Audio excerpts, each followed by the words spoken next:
Ever wondered if your advertising dollar is really working for you? If your ad would have been here, you and more than 4 million people would be listening to it right now. Contact ads@xzoneradiotv.com. This is the X-Zone Broadcast Network, broadcasting worldwide on broadcast affiliates and satellite program providers, including CNN Broadcast Network, Sirius Satellite Network, Star Media, Good News Radio Network, Angel Broadcast Network, Wiki Broadcast Network, and WPBN TV. For more information on the X-Zone Broadcast Network, visit us at www.xzbn.net.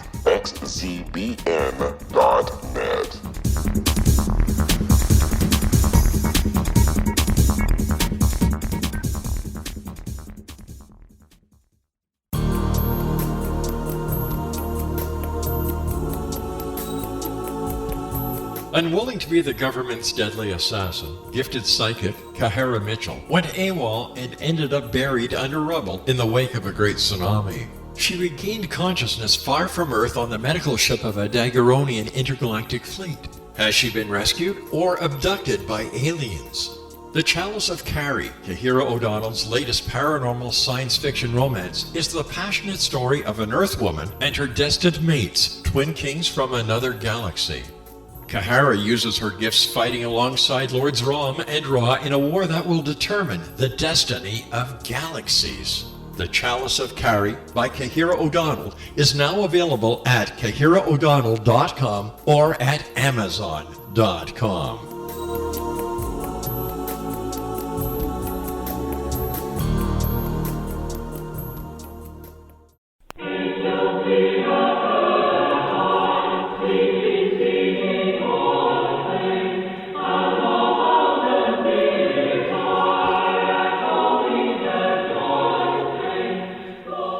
Greetings, X-Zone Nation. This is Dr. Tomorrow, Frank Ogden, from www.drtomorrow.com, wishing Rob and Laura and their family and all the members of the X-Zone Nation a very Merry Christmas and a healthy and prosperous New Year.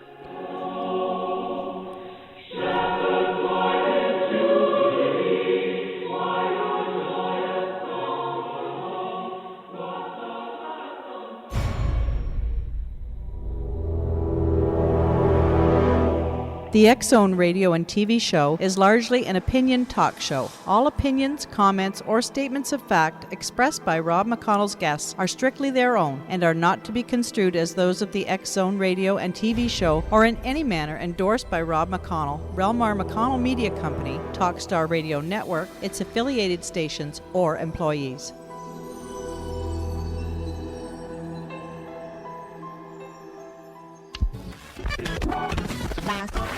All Hit Radio.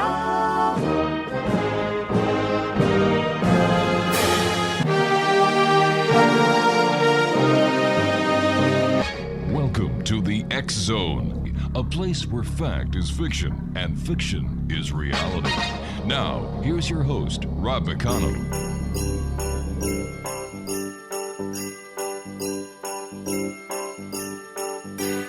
Santa Claus is coming. Santa Claus is coming to town. Santa Claus is coming. Santa Claus is coming to town. You better watch out. You better not cry. You better not pout. I'm telling you why.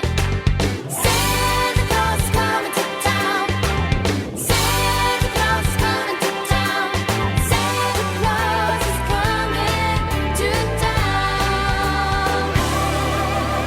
He's making a list and checking it twice. Welcome back to the X-Zone, everyone. My name is Rob McConnell. We're coming to you live and around the world on the Talkstar Radio Network from our studios in Hamilton, Ontario, Canada. Toll free is 1-800-610-7035. That is toll free worldwide at 1-800-610-7035.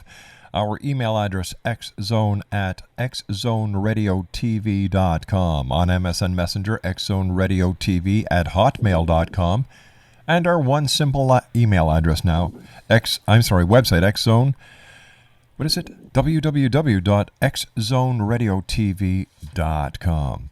My guest this hour is Dorothy Cora Moor, and we're going to be talking about the Atlanteans. And Dorothy, where did your fascination with the Atlanteans come from? Well, it began really as a very young child. My sister Kathy, who was 3 years older than I, a little more than 3 years, could not. I sent her a copy of The Atlanteans was first a screenplay, and it was just the first half of the story, and I sent her a copy of it just to get her opinion.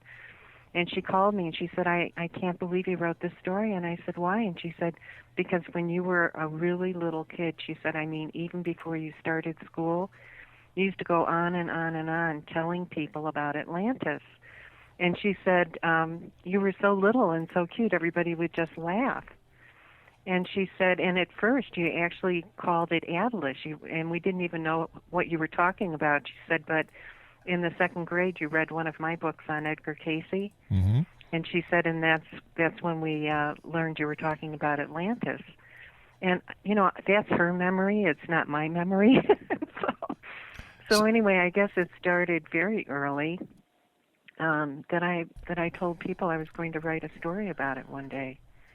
And through the years, I always had a fascination with Atlantis and would read anything that anyone had written about it. And, you know, there have been hundreds of books written on Atlantis. It sure has. And I think I worked my way through what they had at the South Shore Library in Chicago as a child. And I just had a fascination. And then in latter years, I even got into more of the abstract metaphysical works. You know, the 18 volumes of works with Alice Bailey, written by Alice Bailey, that she credits to a Tibetan Lama, and who headed up a certain Lamazri. And those were the most intelligent works that I've ever been exposed to. And I checked all the references throughout those books on Atlantis, too, to make sure I hadn't forgotten anything or missed something. And so then I just had the story in my head. I think it is, you know, anyone can write another book on Atlantis, and it's really just opinion from other people's research that you've read. But I thought it would be more important and more interesting to place all of my research over 30 years into a story of fiction. All right, stand by. You and I have to take a commercial break. We'll be back in 2 minutes. Exonation, Dorothy Cora Moor is my special guest, www.theatlanteans.com. And Dorothy and I will be back on the other side of this 2-minute commercial break as we continue live and around the world from our studios in Hamilton, Ontario, Canada on Talkstar.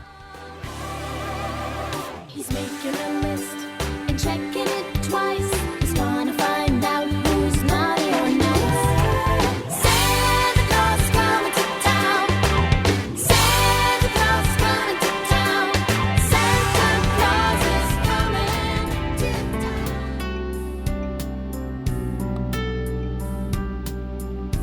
What if Jesus came back now and insisted that we listen to him? How would the world be different if Christians really followed the Gospels?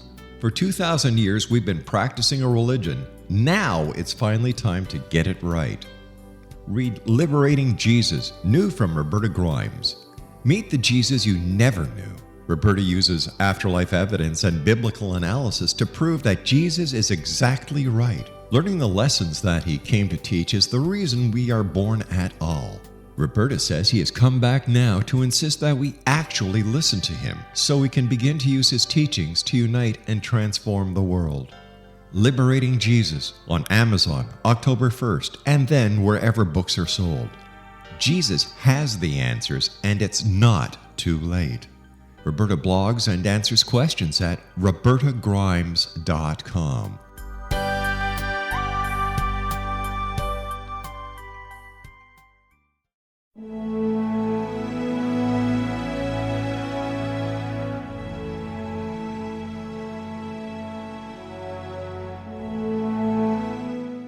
Call him Reef. Reef is your host. Reef is your guide.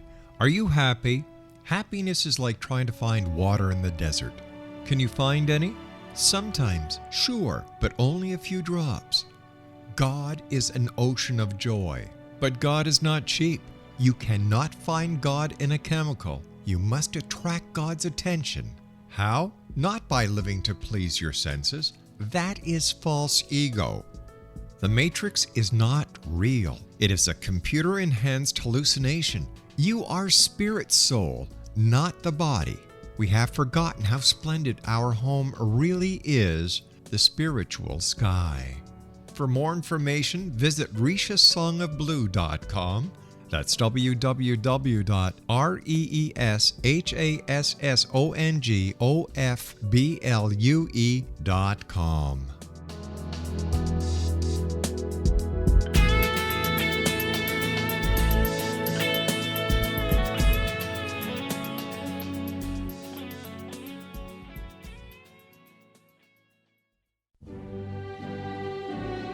Fartlets, fartlings, pongies, and honkers. They have so many names, makes you go bonkers. Rear tempest, butt bubbles, bottom burps, all aside. Why does it smell like a little rat died?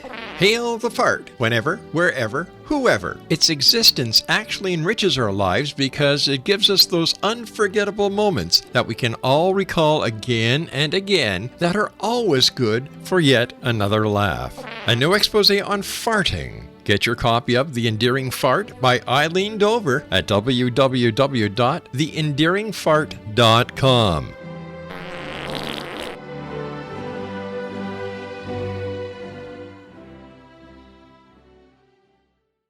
It's that time of year when families gather together to reopen old feelings. And Silver Bell Records is proud to present A Dysfunctional Family Christmas. This is the album your family is sure to cherish for Christmases to come.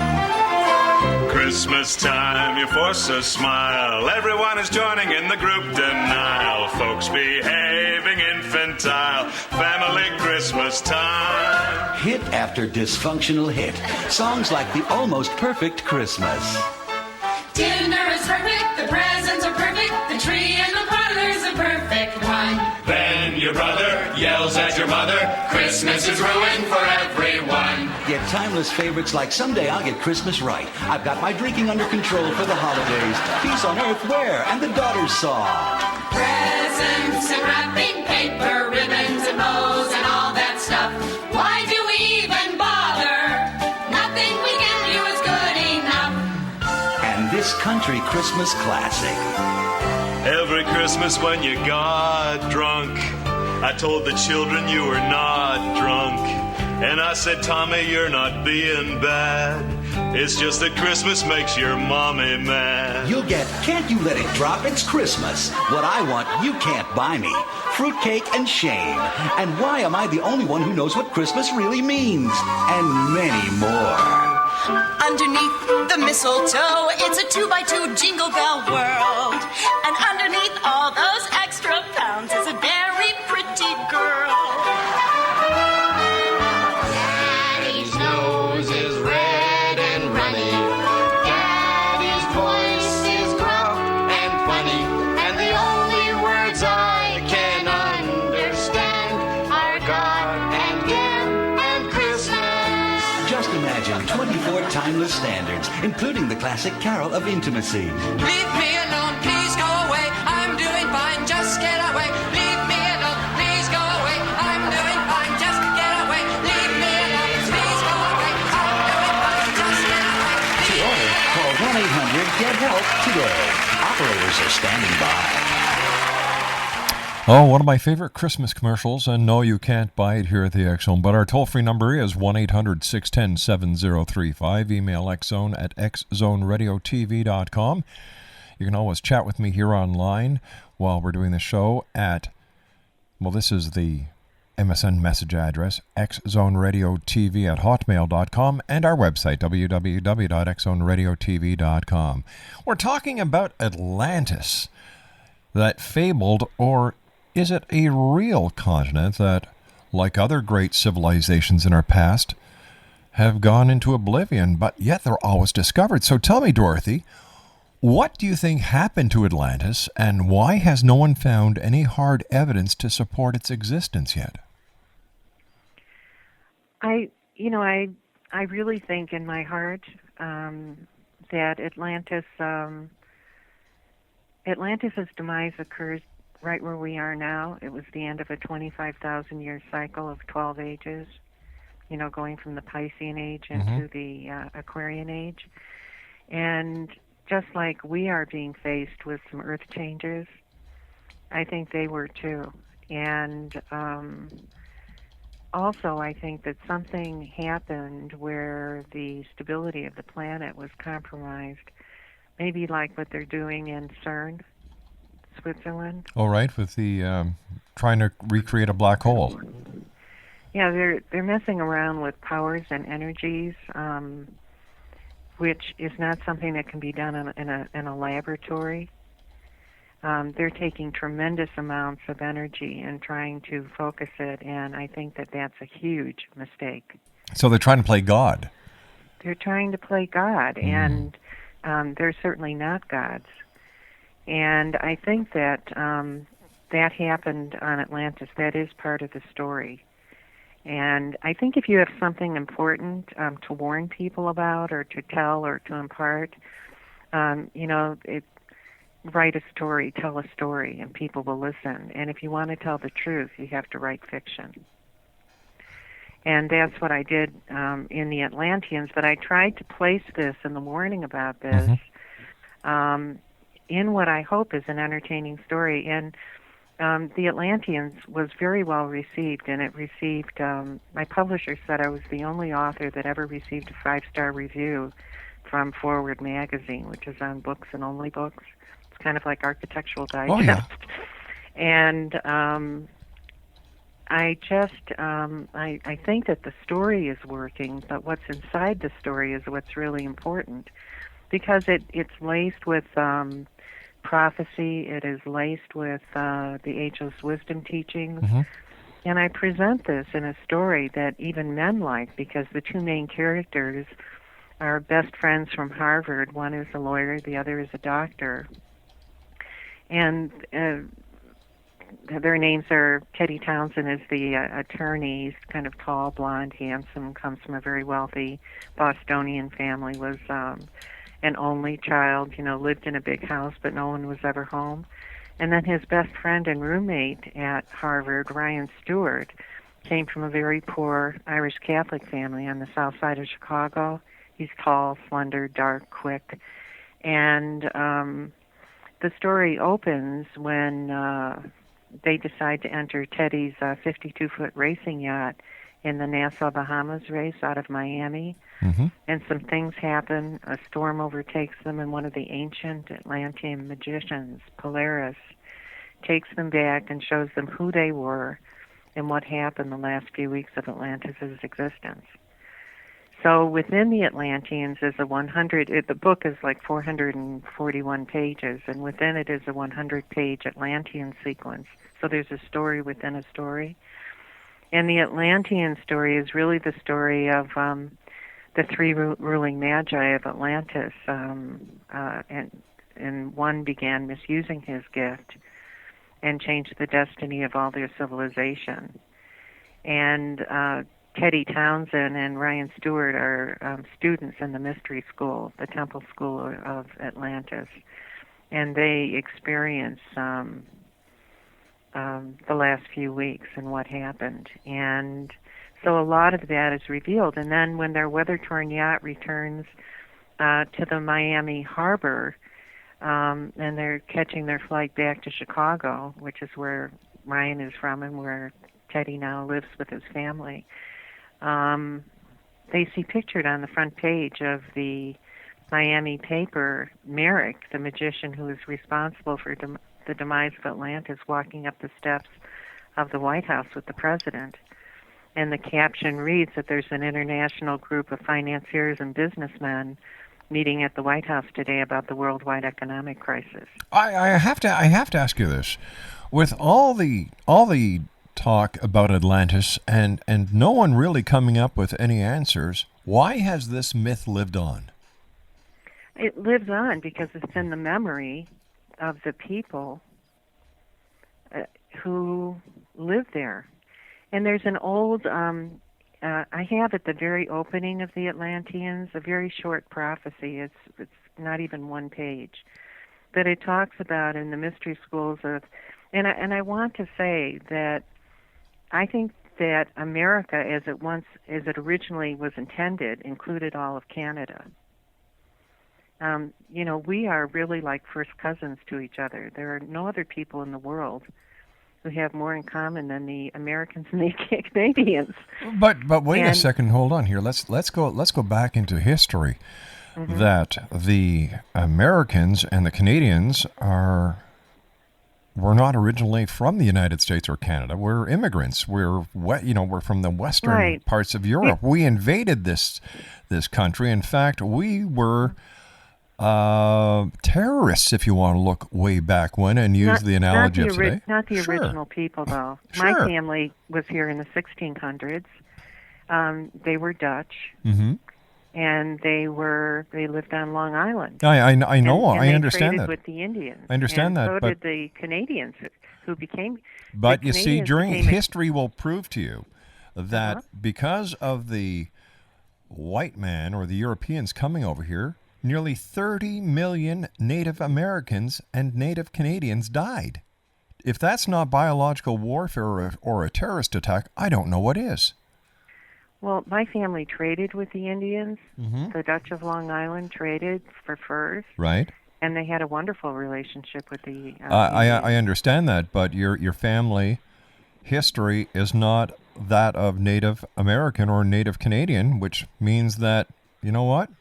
They're not true Canadians or true Americans. After a while, because of the generational time that has passed, yes. But the original... And I think that is karma. That happened when the British arrived. And I think that, and I'm, the Stotts family, which are also called states of Long Island, married into the Crofts in the 1700s here in America, who came from England. They were masons, stonemasons. And we do have that history, but not everyone. And I think there's tremendous karma, which I think that we have tried to correct in America, and I think the Canadians have too, with what happened to the native populations who were here for 25,000 years. That's right, and look what we did to their beautiful land. We destroyed it. I think that there is karma for that, but I also think that we are connected to them because I think that they might have been remnants of an Atlantean race. They prayed over this land for 25,000 years, and that's how long Atlantis was gone. But there's no proof that Atlantis ever existed. Historically, there is no proof. It's a myth. Well, Edgar Cayce talked about the fact that there is evidence in 3 places, and one of those places is below the paw of the Sphinx in Egypt. Well, didn't Edgar Cayce also say that in 1968 Atlantis would rise out of the ocean off the coast of Florida, which never happened? Well, they did find parts of an ancient wall there. The Bimini Wall. The Bimini Wall. I've been diving at it. I think that that Atlantis suffered a pole shift, and that is why. But if Atlantis suffered a pole shift, the rest of the world would have, and then all the ancient mysteries that people believe are in the same time frame as Atlantis would have also disappeared. For example, the Great Pyramids. We'll be back on the other side of this commercial break as we continue. Live and around the world on the Talk Star Radio Network from our studios in Hamilton, Ontario, Canada. My guest this hour is Dorothy Cora Moor, and her website is www.theatlanteans.com. My name's Rob McConnell, the guy with the froggy throat today, and I'll be back on the other side of this break. Don't go away. You better watch out. You better not cry. You better not pout. I'm telling you why. Santa Claus is coming to town. Santa Claus is coming to town. Santa Claus is coming to town. He's making a list and checking it twice. He's gonna find out who Ever wondered if your advertising dollar is really working for you? If your ad would have been here, you and more than 4 million people would be listening to it right now. Contact ads at xzoneradiotv.com. Little children aren't the only ones afraid of the dark. Millions of soldiers return from war zones with PTSD, anger, frustration, fear, and loneliness, much of which surfaces during the darkness of the night. You have the chance to change the lives of these American heroes. Songs and Stories for Soldiers.us provides free MP3 players for these men and women. With a list of 3 million songs in 16 different styles, 100,000 audiobooks, and 30,000 old-time radio programs, every veteran can find something to soothe and comfort them at no cost. All our players contain an 8-hour audio program designed to help veterans fall asleep. With 1,500 plus vets now participating, it's our goal to deliver 10,000 audio players this year. Go to our website at songsandstoriesforsoldiers.us. Help us help a veteran make it through the night.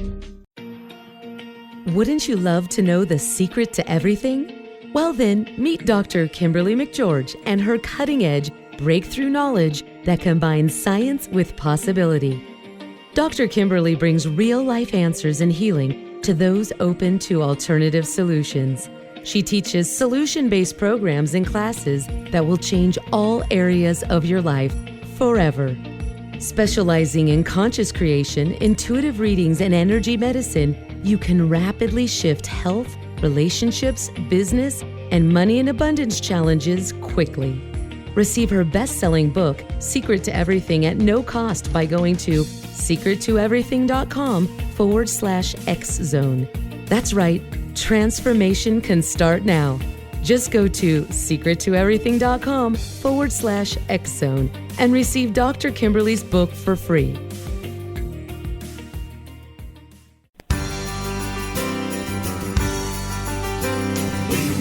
A Merry Christmas, we wish you a Merry Christmas, we wish you a Merry Christmas and a Happy New Year. Hello, Exo Nation. This is Elizabeth Joyce wishing Rob McConnell and everyone in the Exo Nation a warm and loving holiday season.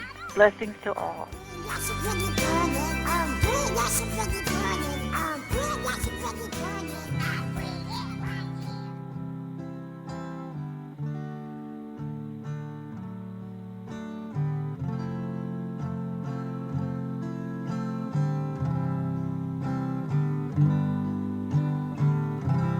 The continent of Atlantis was an island which lay before the Great Flood in the area we now call the Atlantic Ocean. So great an area of land that from her western shores those beautiful sailors journeyed to the South and the North Americas with ease in their ships with painted sails. To the east, Africa was her neighbor, across a short strait of sea miles. The great Egyptian age is but a remnant of the Atlantean culture. The antediluvian kings colonized the world. All the gods who play in the mythological dramas, in all legends from all lands, were from fair Atlantis.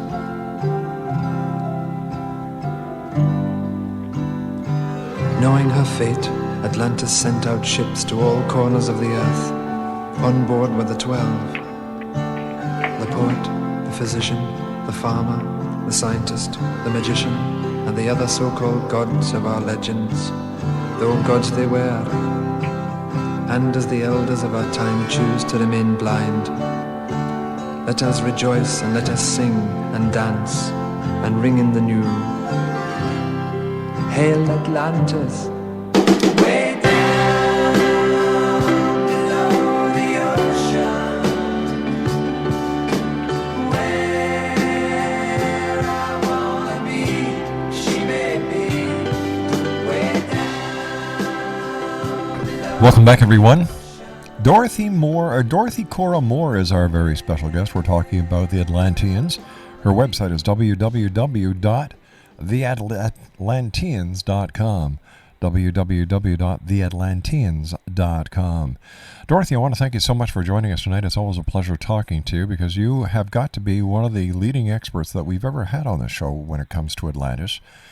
And thank you. No, it's kind true. Of you to say. And you're a very straightforward lady, even though you don't have your Christmas decorations up yet. Oh, I'm sorry. What do you think, or what do you believe based on the work that you've done and that feeling that you have? And I can only say that you must have been reincarnated as one of the Atlanteans to have the love for Atlantis that you have, and you had it at such an early age. What do you think the main message of those who are on this planet these days, like yourself, who are from Atlantis, want to get across to the rest of us? I started to tell you about the prophecy at the opening of the Atlanteans, and it's very brief. And it starts out that the mystery schools in China and Greece and the temple schools in Egypt have in common a teaching called the ageless wisdom or ancient wisdom, wherein there lies a record of a revered and mystical empire called Atlantis, an island continent ruled by magicians and destroyed by nature some 25,000 years ago at the commencement of the age of Aquarius. And it is further told that a large mass of land, equal in size to old Atlantis, would be set aside and preserved for her people, protected and waiting until their return. Then, when the call went out by the watchers of the race, they would come together again from all over the world, and some believe that place to be America. And the legend goes on to say that the Atlanteans, having lost an earlier opportunity, have waited in time until an entire cycle of ages passed, an entire round, before they could come together again once more to fulfill their destiny, a destiny of bringing in a new and prosperous age, reestablishing peace, tranquility, and harmony to a troubled planet, and once again restoring the kingdom of God on earth. And then you turn the page, chapter 1, Miami. And I think that really is a message for all of us. The Atlanteans exist. The Atlantean soul, souls come in and out of incarnation, seeking expression, growing, having experiences, evolving. And those Atlantean souls are still among us, and they are in all nations. They are people of all races, because a soul experiences many different races before it can move up into the next kingdom that we call the kingdom of God, the fifth kingdom. There are 12 kingdoms, and we're in the fourth. And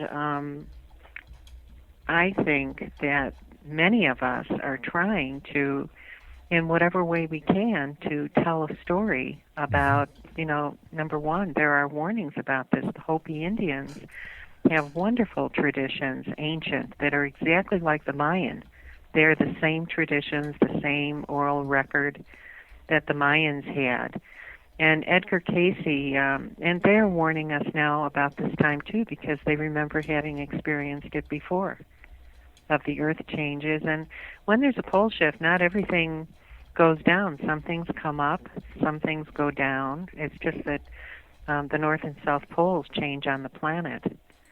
And when I was doing my research on the Atlanteans, I had read in a very abstract metaphysical work that I mentioned earlier that talked about the fact that that when at the time of Atlantis' demise and the submergence of that continent going underwater, that it was such a horrific event that our planet was literally thrown off its axis and wobbled in its orbit. And I never remembered learning that in school, and so I remembered that the moon moved like a bell, but I did not remember about our planet wobbling. Never heard that before.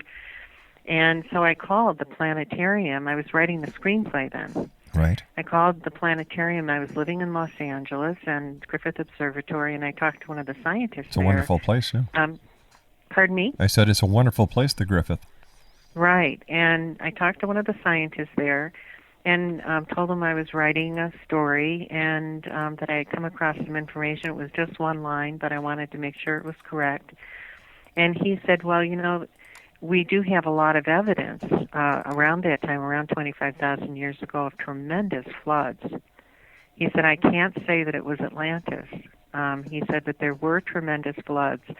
And during that time, our planet was literally thrown off its axis. And we wobble today in our orbit. He said, but it looks like we're headed toward a pole star. And I said, I thought the North Star was our pole star. And he said, well, we're not fixed on it. We're not fixed on Polaris. And he said, it looks like we're headed toward Vega, and we might fix on Vega. And he said, but if not Vega, the next star up. And I said, what's the next star up? And he said, Polaris. And in these ancient records, it talked about before Atlantis' demise and the height of Atlantis, that our planet was stable, our pole star was Polaris, and that it was trining with two other star systems. One was Sirius, and the other were the pointers, Merrick and Doobie. And that's how I named my magicians. They're Polaris, Sirius, and Doobie sounded very feminine and benign, and Merrick sounded more malicious. So I chose Merrick, the name of Merrick, for my black magician, the one who misused his gift, black magic, versus white magic. Not the color of one's skin, but just magic, the rules of magic. Of the black magician, the white magician uses his gift to benefit mankind. And sure, it's just like there's white magic and black magic. Right, and the black magician uses his gift for his own gain. Not to benefit anyone else. What would you like people, having read your book, what would you like them to walk away from? What experience would you like them to have? I would like for them to have considered some things and perhaps changed the way they think about things. And there is a lot offered, and it's a great book to give as a gift to somebody who really doesn't really get what's going on right now with the bankers, because Merrick in America, that character who was walking up the steps of the White House with the president, is actually the head of all the central bankers of the world. And he is located in Switzerland. And he is exceedingly powerful, and it is their plan to take down, and I talk about this in the book, it is their plan to take down the United States, because if they can take us down, how much more easily they could control the rest of the world. We are the world's defenders. Well, it seems that 9/11 beat them to it. Well, I think that 9/11 was a sign that something was going wrong also within our government, because there were a lot of people who have come forward and said, I think they have 70 physicists now who have signed off, and it started with a Canadian physicist who said, that there is no way that those towers could have gone straight down. And yet you've got in the time that they did. And yet you've got so many other people who are physicists, not archaeologists, but structural engineers who say, yes, it could have. So, you've got both sides of the coin, and whenever it seems that society cannot live without a conspiracy theory, and those who maintain the conspiracy theory are those who have most to make from it, because they're selling books, they're doing lectures, they're selling DVDs. None of sure. These people did not write books, and they have lost their jobs. Maybe and if their science is wrong, they had government jobs, and they've lost them now. Overwhelmingly. Do you really think that a conspiracy of that magnitude actually took place? Well, let me tell you a little timeline. I remember when Donald Rumsfeld, who was the Secretary of Defense and headed up the Pentagon. Yep. I remember when he came on television and said that like $3.5 trillion with a T, $1 million went missing from the Pentagon. Yeah, that was the day before. And then, that's right. And those funds were kept in the Federal Reserve Bank of New York. But they said the Federal Bank of New York, of which Timothy Geithner came from that before he became, he was president of that bank before he became Secretary of the Treasury of the United States. although he was with the Kissinger Foundation at that time, Timothy Geithner. So there's that connection. And then those records were kept in Building 7. The Federal Reserve Bank told the Pentagon, Donald Rumsfeld, that they had to go and check old records to see what happened and go through everything. But those records were in storage in Building 7, a block away from the Twin Towers.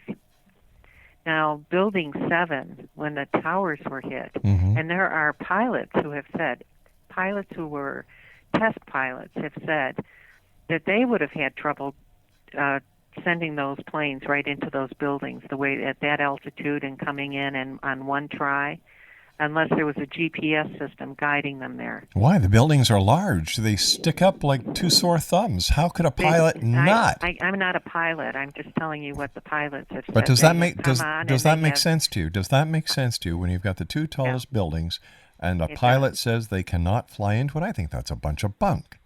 They said that they would have had trouble directing those planes directly in the way they were directed in. They almost had to be guided by a GPS system. This is what they are saying. Bull feathers. And now you've got all of the physicists also who are losing their jobs now because they have government jobs, because they also spoke up and said there was also a chemical found in the buildings that is a new kind of something new that only 5 companies have ever produced, one in Dubai.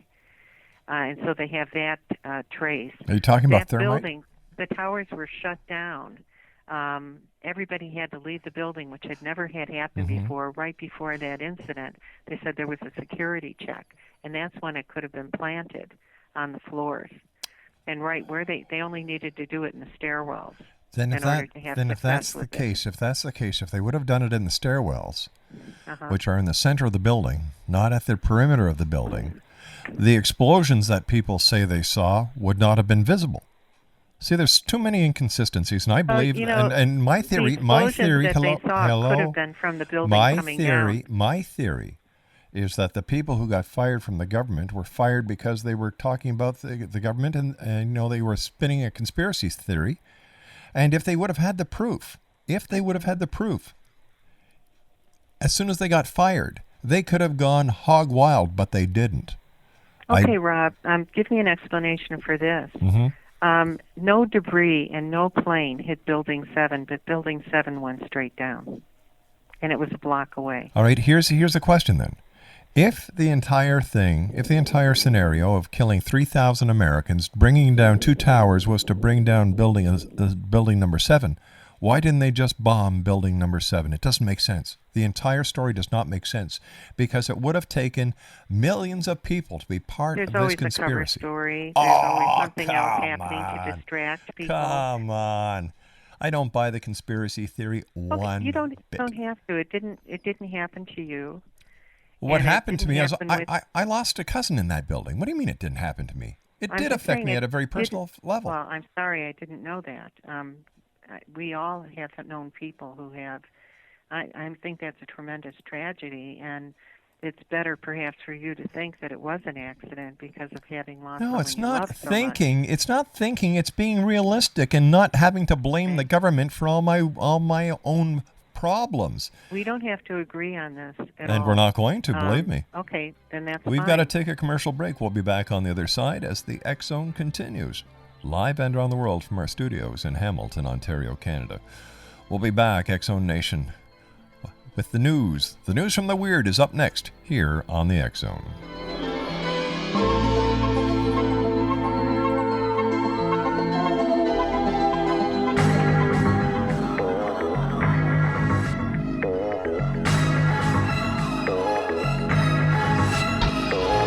Born a Shiite Muslim and taught the Quran in his youth are some of the reasons why President Obama has an affinity for Islam and the Muslim people. His nuclear deal with Iran allows them to obtain over $150 billion to stimulate their country domestically and militarily while pursuing their objective to develop a nuclear bomb. A groundbreaking article by Nicholas Jennings titled "Obama Continues to Lie to the American People" exposes many lies Obama has made. It includes lies to the American people on the Obama-Iran nuclear deal and Benghazi. The Jennings article is provided on the internet link www.rel-mar.com/NG2. That's www.rel-mar.com/NG2. When demystified, shamanism is an ancient science delving into the quantum level of life. Understanding and implementing basic shamanic principles can empower the individual to heal, manifest, and evolve in these rapidly changing times. Path Home Shamanic Art School is a one-of-a-kind Colorado State certified occupational school training and certifying shamanic practitioners and teachers. We also train individuals simply interested in empowering and enriching their lives through shamanism. Path Home's certification classes are in a week-long block format, enabling national and international students to participate. We also provide online classes and long-distance shamanic healing sessions as well. Discover all you can be. Enter the limitless world of shamanism today. For more information, visit findyourpathhome.com or call 303-775-3431. Ever wondered if your advertising dollar is really working for you? If your ad would have been here, you and more than 4 million people would be listening to it right now. Contact ads@xzoneradiotv.com.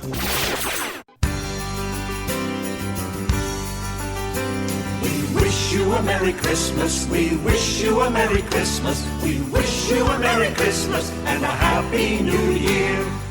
Greeting X Zone Nation. My name is Dan Clark, author of Life After Religion, Freedom from Beliefs That Cripple the Mind and Kill the Spirit. You're listening to the X Zone Radio Show with Rob McConnell, live and around the world on the Talkstar Radio Network at www.xzoneradio.com. Thank you. Go until we get some. We won't go until we get some. We won't go until we get some. So bring it.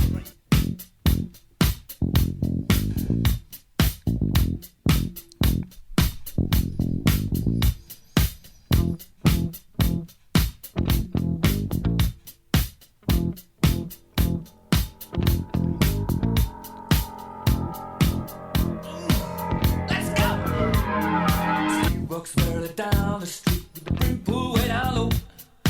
Ain't no sound but the sound of his feet. Machine guns ready to go. Are you ready? Hey, are you ready for this? Are you hanging on the edge of your seat? Out of the doorway, the bullets rip to the sound of the beat. Yeah. Another one. Oh, big time that one bit the dust. I could not take any more of her crap. Oh, she should have stuck to the Atlanteans. I was giving her a fair play there. But she decided that she wanted to get into the Native Americans and how all the people who immigrated over here were Americans. And, you know, she knew nothing about 30 million Native Americans and Native Canadians getting wiped out in one foul swoop because of the cowpox, as it was called way back then. Oh, yeah, we can do that. Yeah, 30 million of them gone. Goodbye. And then, what does she do? She comes up with this brainy idea, like a few people out there, that the United States government was responsible for killing 3,000 people, ruining all that real estate, putting the country into a turmoil, causing the wars in Afghanistan and Iran and Iraq and wherever else the brave men and women of the United States services are protecting the freedom of the United States, and God bless each and every one of you. Oh, yeah, it had to be the government. Oh, yeah, these people, these scientists, these government workers talked bad about the government. They got fired because they were telling the truth, not because they were crap disturbers. Give me a break, lady. And then she was talking about Edgar Cayce. Oh, I can't stand him. He's got to be one of the biggest frauds, fakes around. For God's sake. He predicted that in 1968, Atlantis would rise off the coast of Florida. Hey, it's 2009, and guess what? It still hasn't happened. Think I'm being a little hard on her? I think I'm not. Listen, I would have been a lot harder with her if she would still be on. But we decided, in all fairness, just to let her go and live her own little life and her own little dreams. Atlantis, it's a myth. There is no proof. No proof whatsoever. Now, Santa Claus is a myth. The Easter Bunny is a myth. The Tooth Fairy is a myth. The Sandman is a myth. And I'll tell you something. I believe more in them than I do in Atlantis. Her idea about the polar shift causing the big flood and getting rid of Atlantis, well, if that would have happened, there would be no great pyramids anywhere because of the timeline, same effect. Cause and effect. That's what the world is truly about. Explanation, when we come back from this commercial break, we're going to be speaking to Elsie Bellman. We're going to be talking to her and asking the question, are there any people who died on the Titanic here on this planet now after being reincarnated? That's my question, as we'll ask that to Elsie. I'm sure she's got a great answer for us. My name is Rob McConnell, and this is the X Zone, a place where people dare to believe and dare to be heard. Oh, wait a sec. Let me qualify that. As long as you don't go overboard, for God's sake. Atlantis, the Indians, the members of the First Nation, I apologize for that, and a government conspiracy with 9/11. All in 1 hour. Not bad. Not on this boy's watch. I'll be back on the other side of the news at 6.5 minutes past as we continue right here on Talkstar.